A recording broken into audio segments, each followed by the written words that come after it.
Good morning students. आज का हमारा वीडियो लेक्चर टॉपिक जो है वो आपके एग्ज़ाम का जो क्वेश्चन पेपर है 2016 इलेक्ट्रॉनिक सर्किट EL 301 का जो आपका ऑब्जेक्टिव पेपर आया था उसके कुछ क्वेश्चंस के सॉल्यूशंस हम लोग देखेंगे कि जो क्वेश्चंस हैं ऑब्जेक्टिव क्वेश्चन हैं उनका जो सॉल्यूशन है वो किस प्रकार से होगा।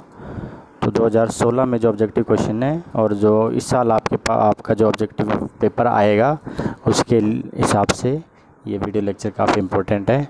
तो चलिए शुरू करते हैं। ये हमारा पहला क्वेश्चन है। पहला क्वेश्चन कह रहा है कि if drain current changes by 0.3 milliampere on a varying gate to source voltage VGS by 0.1 volt the value of transconductance will be. ये कह रहा है कि ट्रांस कंडक्टेंस क्या होगा। तो यहाँ पे आपको जो दिया गया है वो क्या दिया गया है, आपको ड्रेन करंट चेंज यानी चेंज इन ID दिया हुआ है, दैट इज़ 0.3 मिली एम्पियर। ये उसके अलावा आपको जो सोर्स जो वेरिंग गेट यानी changing gate to source voltage है 0.1 वोल्ट दी हुई है। अब हम जानते हैं कि जो हमारा ट्रांस कंडक्टेंस होता है inverse of resistance. Transconductance का जो फार्मूला होता है वो होता है, जब ट्रांस कंडक्टेंस को GM से डिनोट करते हैं, GM वो होता है ID change in ID with change in input voltage that is VGS।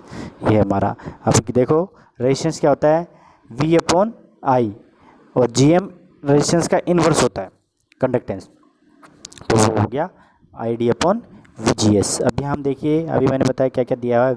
ID दिया हुआ है, चेंज इन ID कितना 0.3 और VGS कितना दिया हुआ है 0.1। तो अगर आप इसको डिवाइड करें 0.3 milliampere 0.3 milliampere divided by 0.1 कितना दिया वोल्ट में। तो देखो मिली एम्पियर पर वोल्ट तो इसकी यूनिट होगी और पॉइंट से पॉइंट चला गया तो आपका जो आंसर आ गया वो A आंसर है, 3 मिली एम्पियर पर वोल्ट। तो ये पहला क्वेश्चन हुआ। दूसरा क्वेश्चन और तीसरा क्वेश्चन दिया हुआ है, दूसरा क्वेश्चन लेते हैं। तो maximum number of terminal in a single gate MOSFET can be. अब इसमें टर्मिनल पूछे हैं। जो मॉसफेट होता है, हमें पता है कि मॉसफेट के अंदर जो टर्मिनल होते हैं वो होते हैं, एक होता है सोर्स, एक होता है ड्रेन, एक होता है गेट और एक टर्मिनल और होता है जिसको हम क्या बोलते हैं, बॉडी।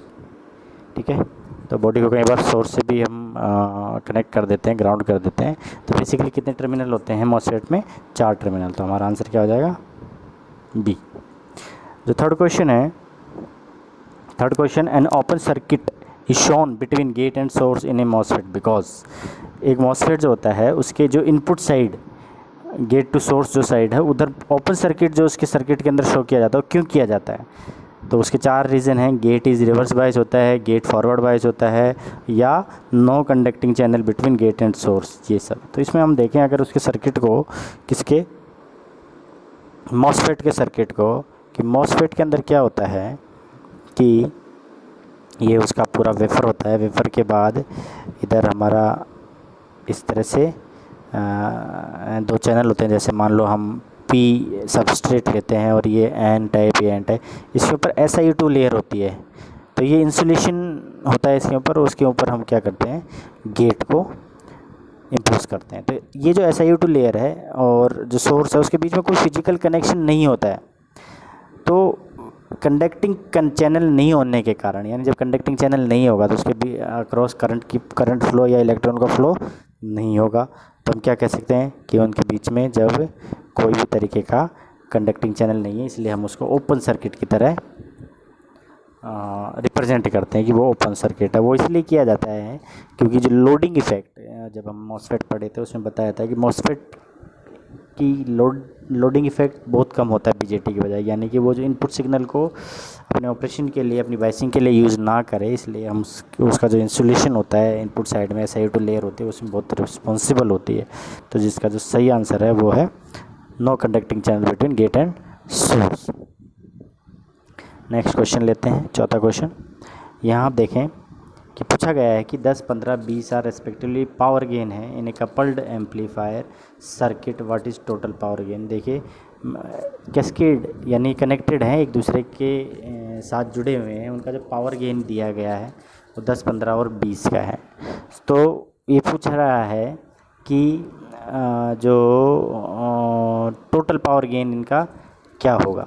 तो हमें पता है कि जो पावर, जैसे फॉर एग्ज़ाम्पल गेन्स होते हैं, अगर एक एम्पलीफायर का गेन A1 है, दूसरे एम्पलीफायर को जोड़ दिया, उसके आगे उसका गेन A2 है और ऐसे करके A3, A4, A5 कर दिया, तो जो ओवरऑल गेन A आएगा वो इनका मल्टीप्लिकेशन होता है A1, A2, A3 से लेके AN तक। ये हमने पढ़ा है। तो यहाँ पे गेन दिया हुआ है 10, 15 और 20, अगर इनको आपस में मल्टीप्लाई करें तो जो हमारा आंसर आता है वो आता है 3000। लेकिन इसके साथ साथ इन्होंने एक आंसर और दिया 34.70 dB। तो पावर गेन है, हम अगर इसको dB में कन्वर्ट करें तो जो पावर dB में अगर किसी पावर को कन्वर्ट करें तो उसका जो फार्मूला होता है वो होता है 10 log 10 बेस ऑफ टोटल जो पावर 3000 आई है। तो इसकी जगह हम 3000 लिख सकते हैं। यहाँ पे 3000 होता है 3 गुणा 10 की पावर 3, 3 इधर आ जाएगा तो 3 गुणा 10 या 30, और log 3 की वैल्यू जब आप लेंगे तो आपका आंसर हो जाएगा 34.70। यानी कि आपका जब अब आंसर सही करेक्ट आंसर क्या होगा, डी। बी और सी दोनों इसके आंसर रहेंगे। नेक्स्ट क्वेश्चन बोल रहा है कि the main component responsible for the fall of gain in the low frequency range in RC coupled multi stage amplifier से क्वेश्चन आया है। मल्टी स्टेज एम्पलीफायर में पूछ रहा है कि जो गेन है वो किस कारण से डिक्रीज होता है। तो मैंने आपको ये बताया था कि नेगेटिव फीडबैक और पॉजिटिव फीडबैक दो कंसेप्ट थे। जो नेगेटिव फीडबैक होता है उसके कारण हमारा गेन डिक्रीज़ होता है, इसका मैंने प्रूफ करके आपको समझाया था। तो इसका प्रूफ भी है, तो उसको अगर आप कंसिडर करें तो मैंने बताया था कि जो आर ई रेजिस्टेंस हमारा था वो नेगेटिव फीडबैक प्रोवाइड कर रहा था, जिसके कारण हमारा गेन रिड्यूस हो रहा था। तो वही रीज़न इसके अंदर है कि जो एमीटर रेजिस्टेंस है that is responsible for decrease in gain. तो इसका जो सही आंसर हो जाएगा वो हो जाएगा डी। तो आज की क्लास में ये 5 क्वेश्चन ही डिस्कस करेंगे। नेक्स्ट क्वेश्चंस जो इस पेपर के हैं वो हम अगली क्लास में डिस्कस करेंगे। So thank you for watching this video. Thank you.